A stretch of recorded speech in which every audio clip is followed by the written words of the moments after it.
G'day, JP here, and thanks for joining me on the channel again. Well, the Zwift Haute Route is over. It was a grueling 3 days filled with lots of fun, and it was a great experience.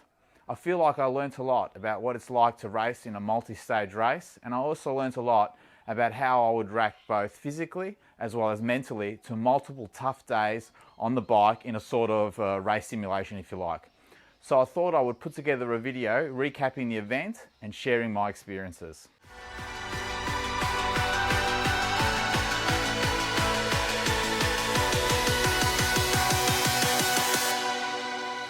Okay, so stage 1 was the Three Sisters. This course is 48 kilometres with about 900 metres of climbing over 3 climbs. The epic forward KOM, the bonus radio tower, and finally the volcano climb. Now I was racing in the 8 PM local Australian time event with about 5,000 eager riders lining up in the starting pens. It was a Friday night and I didn't really do any special preparations, but fortunately my wife made a nice big bowl of pasta, so that was a pretty good start anyway. The race started at a pretty furious pace. I think there were some Zwift issues with many riders crashing out at the start, and which sort of made it a bit more realistic, I guess. But fortunately, I managed to survive the carnage at the initial start. The first 12 kilometres or so were fairly flat, but everybody was fresh and eager, and I was pretty tough to hang on with the front of the bunch. I really struggled on this flat section to hold the wheels. It seemed like nobody wanted to let go of the front group, and it was a huge peloton of fresh legs. So I started the first climb in the top 400, but it was a pretty big group and I was already feeling pushing much harder than I'd planned. Now I'm generally much better at these longer climbs. Holding a good tempo, rhythm seems to be works best for me. So I settled into my pace and managed my effort really well over the climb. I stuck to this rhythm, riding just under the threshold up to the turn off onto the ice for the climb up to the radio tower. The gradient here is quite steep, so I pushed on at threshold and managed to go over the top of the climb in about position 430 on the road, and we started the big descent down the mountain. On the descent, I tried to use the Zwift Aero Tuck as much as possible, but I found that you need to be awake and ready for the little punchy climbs to turn on the watts, or you lose a lot of speed very quickly.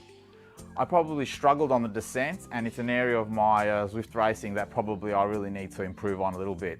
I did stick with the big group on the descent though, which was really good, but unfortunately I messed up a little bit, and because at the end of the climb I let the group I was riding with get away towards the bottom of the climb, bottom of the descent, sorry.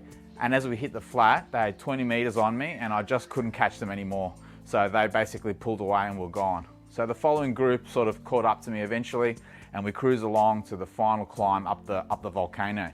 So I was sitting in about position 450. By this stage, the legs were feeling pretty tired, and I know the volcano climb well enough. I've raced that a few times, and I just rode a good solid tempo to the top of that climb. And I was holding on to the drafting boost, which was really good, which was putting me in good shape for the finish.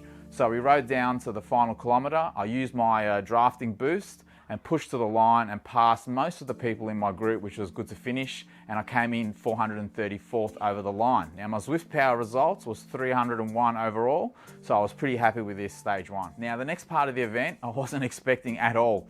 That night I barely slept a wink, and I was awake for most of the night. My body felt tight, sore, and my mind not able to switch off. I got up Saturday not feeling very refreshed at all, and I spent the day wandering around like a zombie, waiting for the stage 2. So stage 2, this featured the Alto Swift climb, modelled on the famous Alpe d'Huez climb in France. Now the route was the Tour of Fire and Ice, which is 25 kilometres with 1,100 metres of climbing. And again, there was about 16 kilometres of flat, which I was not looking forward to.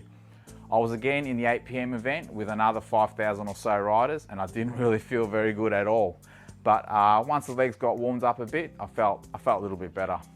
Fortunately, I think lots of the other riders were also feeling a bit more weary, and the pace to the bottom of the climb was a bit more relaxed, and I started the ascent on the Alp sitting in about position 450 on the road. Now my plan for the Alto Swift was to watch the splits on the side and to try and average close to my threshold for the first few splits. As I know, this is the steeper part of the Alp, and it's where it'll pay the most dividends. Now, I'm not sure if it's the nature of the climb or perhaps my legs were a bit tired, but I couldn't hold tempo while I was in the saddle at all. Now, this is my normal climbing style, especially on these longer climbs. I'm generally good at, sitting in the saddle and holding a nice consistent tempo.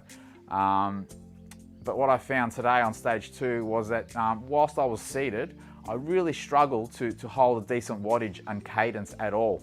So instead, I was up and out of the saddle all the way up the climb, pushing some solid power out of the saddle for a bit, and then making up a few positions, and then sitting back down and trying recovering and repeating the process all the way to the top. Now, there's lots of zone 2 and zone 3 with periods of zone 5, moving down and then back up the group to the top of the climb. Anyway, I finished stage 2, 428th over the line, and Zwift Power put me in at position 296, so I was pretty happy with the result. I was still in the top 300. What happened next? Well, the most amazing thing happened, people.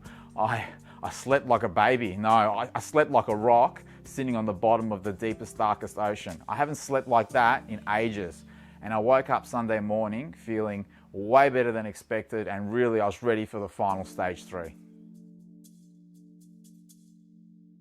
This one was earmarked as the toughest stage, and I honestly hadn't ridden the Pretzel in a good 12 months. So I had no idea on what to expect, nor how the body was going to hold up. So it was a 72 kilometre stage with 1,300 metres of climbing, and looking at the profile, I could see lots of descending and lots of flat parts that I was really not looking forward to at all. So I was starting a bit earlier this time, 5 p.m. Sunday afternoon, because I promised my son a movie night on the couch. And we rolled out of the starting pens with a solid 5,000 riders again. And fortunately the pace was pretty tranquillo, and the first ascent to the radio tower came and went pretty quickly. My descent was much better this time. I used the aero tuck, and I sneakily shifted back onto the gears whilst maintaining 0 watts, and was ready to turn on the watts for the punchy climb to maintain my position in a big group all the way to the bottom of the descent, to the bottom of the mountain. So now there was about 25 kilometres of mainly flat riding with a smallish hilly KOM in both directions. This was probably my most satisfying and exciting part of the whole Haute Route. This group was really motivated, and we rode really well as a group. We were rolling turns off the front and really motoring along. Some of the guys up the front were messaging the group to push on, to catch the next group, and it was really lots of fun. Every time on the map we saw the next group ahead, our bunch would get strung out into a long train as the guys up the front were really pushing to catch them up. I even put in one massive turn up front, believe it or not, to bridge across to one of the groups. So it was lots and lots of fun, and we moved up quite a few positions this way. I started the final reverse epic KOM sitting in about position 320. So the final climb was pretty tough on the legs. My body was aching. I was starting to count down the kilometres if I'm honest. Anyway, I held my position over the top, and we started the descent for the run into the finish. Now, I managed to hang with the group on the descent, but towards the last few kilometres of flat, I just really couldn't hang on anymore, and I found myself riding solo. Now, the last 3 kilometres solo, I was pretty spent, but I could see one guy behind me, and I was able to hold him back to about 10 to 12 seconds. Further back, they were about 25 seconds behind, and I thought nothing of them, really. Well, on the final kilometre, the penny dropped that I needed to worry about those guys 25 seconds back, because they were a massive bunch bearing down on me. I dug deep and I pushed hard over the last final few hundred metres to try and hold them off, but quite a few of the riders in that bunch got around me right on the line. I was totally finished, both mentally and physically spent.